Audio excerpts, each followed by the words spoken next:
The Last Slice of Rainbow. Jason walked home from school every day along the side of a steep, grassy valley where harebells grew and sheep nibbled. As he walked, he always whistled. Jason could whistle more tunes than anybody else at school, and he could remember every tune he had ever heard. That was because he had been born in a windmill, just at the moment when the wind changed from south to west. He could see the wind as it blew, and that is a thing not many people can do. One day, as Jason walked home along the grassy path, he heard the west wind wailing and sighing. Oh, woe, woe, oh, bother and blow, I've forgotten how it goes. What have you forgotten, wind? Asked Jason, turning to look at the wind. It was all brown and blue and wavery with splashes of gold. My tune, my favourite tune. The one that goes like this, said Jason, and he whistled.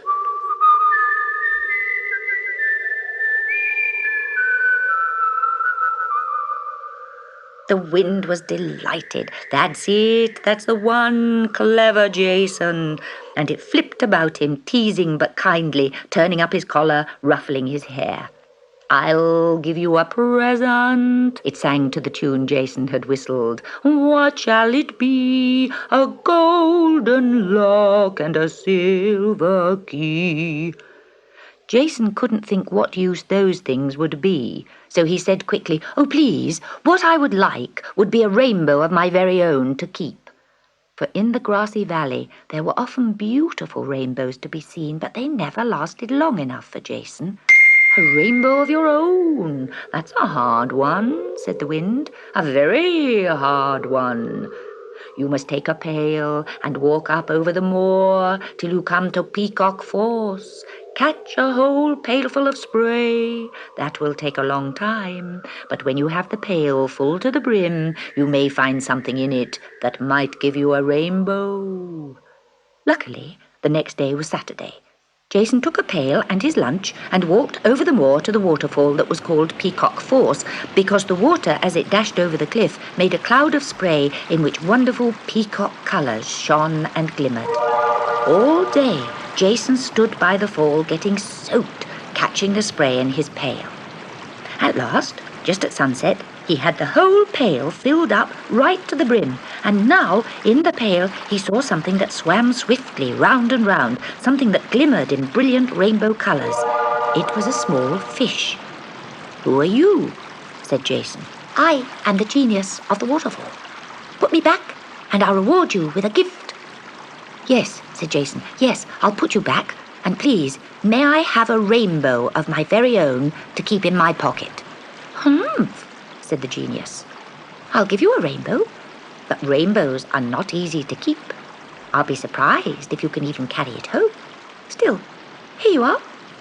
And the genius leapt out of Jason's pail in a high, soaring leap back into its waterfall, and as it did so, a rainbow poured out of the spray and into Jason's pail. Oh, how beautiful! And Jason took the rainbow, holding it in his two hands like a scarf, and gazed at its dazzling colours. He rolled it up carefully and put it in his pocket. Then he started walking home. There was a wood on his way, and in a dark place among the trees he heard somebody crying pitifully. He went to see what it was, and found a badger in a trap. Boy, dear boy, groaned the badger, let me out, or men will come with dogs and kill me. How can I let you out? I'd be glad to, but the trap needs a key. Push in the end of that rainbow I see in your pocket. You'll be able to wedge open the trap. Sure enough, when Jason pushed the end of the rainbow between the jaws of the trap, they sprang open, and the badger was able to clamber out. Thanks, thanks, he gasped, and then he was gone down his hole. Jason rolled up the rainbow and put it back in his pocket, but a large piece had been torn off by the sharp teeth of the trap, and it blew away. On the edge of the wood was a little house where old Mrs. Scadgel lived. She had a very sour nature. If children's balls bounced into her garden, she baked them in her oven until they turned to coal. And everything she ate was black. Burnt toast, black tea, black olives. She called to Jason, "Boy, will you give me a bit of that rainbow I see sticking out of your pocket? I'm very ill. The doctor says I need a rainbow pudding to make me better." Jason didn't much want to give Mrs. Scadgel a bit of his rainbow, but she did look ill. So rather slowly he went into her kitchen, where she cut off a large bit of the rainbow with a bread knife. Then she made a stiff batter with hot milk and flour, stirred in the piece of rainbow and cooked it. She let it get cold and cut it into slices and ate them with butter and sugar. Jason had a small slice too. It was delicious. "That's the best thing I've eaten for a year," said Mrs. Scadgel. "I'm tired of black bread.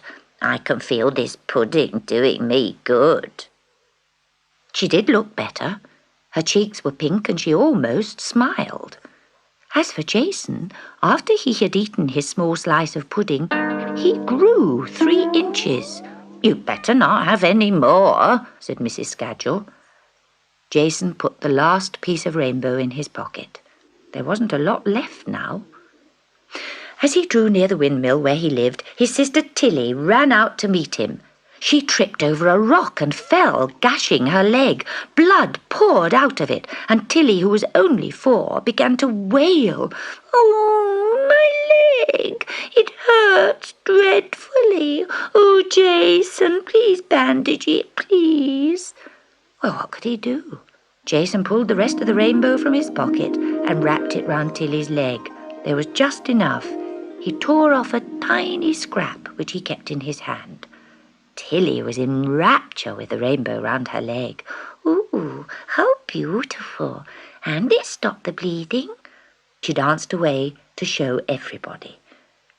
Jason was left looking rather glumly at the tiny shred of rainbow between his thumb and finger.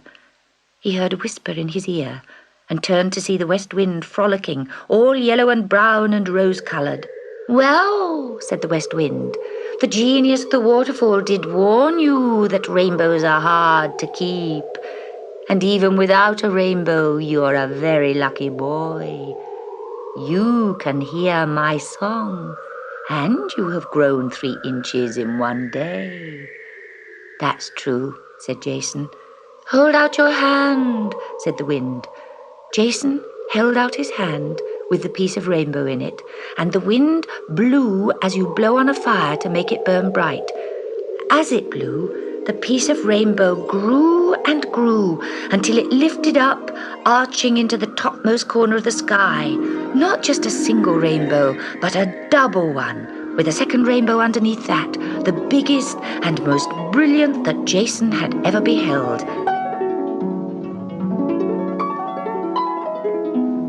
Many birds were so astonished at the sight that they stopped flying and fell, or collided with each other in mid-air. Then the rainbow melted and was gone. "Never mind," said the west wind. "There will be another rainbow tomorrow, and if not tomorrow, next week." "And I did have it in my pocket," said Jason, and he went inside for his tea.